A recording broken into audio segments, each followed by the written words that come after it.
Lo que hoy les voy a contar puede parecer por una parte trivial y poco creíble, pero la trivialidad, unido a esto último, o sea, la poca credibilidad, colisionan con un hecho incontestable, y este es eso, que es real.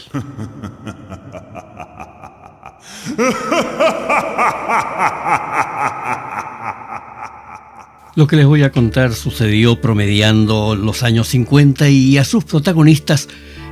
los que aún no han superado el umbral del más allá, solo el niño de entonces, Roberto, que paso a paso se aproxima a los 80, o sea, a ese umbral, siempre sufrieron de verdadero pánico las pocas veces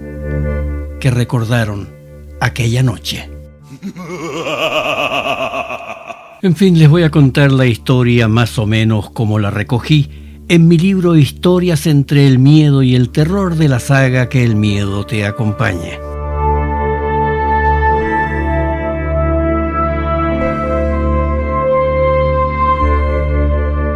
A mediados de los 50, esto creo que ya se los había anticipado, el hermano mayor de Cristian, el mejor amigo que además era el compañero de clase de Roberto, se perdió durante una excursión por un conocido volcán y tras varias semanas de búsqueda, encontraron su cadáver. Cuando el pequeño doliente regresó a clases, las maestras del colegio habían advertido a todos los alumnos que no le mencionaran lo de su hermano, pese a que el caso había tenido una amplia cobertura periodística. No debían los niños abrir las heridas causadas por la pérdida de un ser al que admiraba mucho. Sin embargo, esa misma tarde, como solían hacerlo desde que comenzara el nuevo curso, Roberto se fue con su compañero a dejarlo a la puerta de su casa, que le quedaba de camino, y pese a que le ardía la boca por indagar sobre la tragedia, mantuvo la promesa de guardar silencio hasta que el propio Cristian abrió las puertas de par en par al preguntarle si sabía lo que le había ocurrido a su hermano. De esta manera y sin investigar nada, fueron cayendo una a una las respuestas, con pelos y señales, a las naturales curiosidades sobre el caso. Así conoció Roberto los detalles más escabrosos del asunto, incluido el estado en que se encontraba el cuerpo cuando lo encontraron.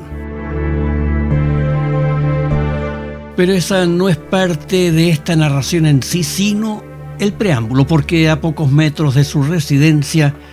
Cristian guardó un súbito y corto silencio, tras el cual, cambiando el tema del blanco al negro, del día a la noche, del calor al frío intenso y con inusitado y frenético entusiasmo, le invitó para que llamasen a gritos al diablo que, según le había dicho su abuela, se presentaría por la noche, y Roberto le podría pedir cualquier deseo sin necesidad de ofrecerle el alma a cambio. «Señor diablo, ven a visitarme esta noche que quiero hablar contigo», se puso a gritar el pequeño como un poseso en plena calle, sin percatarse que, lejos de corear sus palabras, Cristian huyó riéndose en veloz carrera. De todas formas, Roberto continuó mientras seguía su camino, repitiendo la petición, aunque bajando el volumen hasta llevarlo a cero. Unas señoras mayores pasaron a su lado persignándose, y unos señores sacándose el sombrero para ponerlo en el pecho, como si se cruzasen a la usanza de aquella época con un cortejo fúnebre, o, para ser menos morbosos, caminasen a la vera de una iglesia. Recuperada la razón y la compostura, Cristian volvió a reunirse con su colega, y la vuelta del cole terminó como todos los días, es decir, cada uno en su lar familiar. Nada nuevo sucedió durante el resto de la jornada. Llegó primero la hora de la cena y luego la de irse a la cama, un instante que para el chaval era la oportunidad de ceder paso al sueño, recordando vívidamente los aconteceres del día. Su padre, como era costumbre, se acercó a la habitación de su hijo para darle en silencio desde el umbral de la puerta las buenas noches, y después también, como era su costumbre, se aproximó la madre, que sí dejaba sentir con su aguda voz el deseo de una noche tranquila. Apagada la luz y acompañado por los habituales murmullos que provenían de la planta baja, que era la forma en la que llegaban a su oído las conversaciones de los padres, Roberto notó cómo sus párpados comenzaban a ceder ante el paso del sueño. De pronto, 3 golpes en la ventana de la habitación llamaron la atención del chaval, que dirigió no sin temor la mirada hacia ella. Un rostro muy pálido que contrastaba con la oscuridad de la noche sonreía extrañamente tras los cristales. El estupor selló la boca del niño. Nadie podría asomarse a la ventana de la planta de arriba, salvo que tuviera una escalera muy alta o flotara.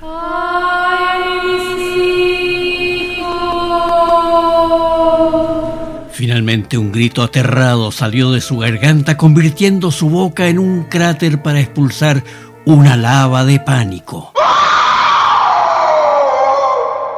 La madre acudió presta al grito, que se convirtió en una súplica de auxilio de Roberto, y nada más asomarse por el marco de la puerta, al ver lo que vio, dio tal alarido que traspasó las paredes de las casas vecinales. Naturalmente huyó, cruzándose en el camino hacia la calle con su marido. Él, que había corrido hacia la habitación infantil al ver como su mujer y su hijo, aquel espanto al otro lado de la ventana, cogió al niño, lo dejó en el patio junto a su madre y corrió hacia el costado de la construcción, donde debía estar un sujeto subido a una larga escalera, pero no había nada ni nadie.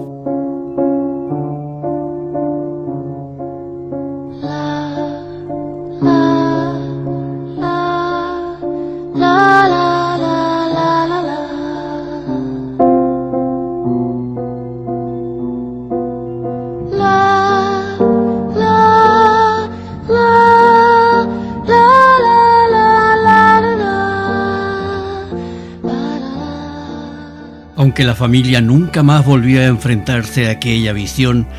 que también había visto Cristian en su casa y de la que parece ser que se protegió con cierto éxito, clamando la protección de su hermano muerto, el niño, Roberto, estuvo culpándose durante muchos años por haber invocado a Satanás.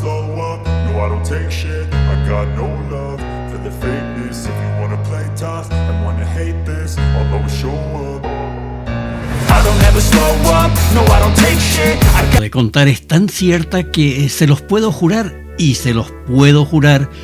porque el niño que la protagoniza, Roberto, en realidad, fuera del contexto del libro en que la recogí, Historias entre el miedo y el terror,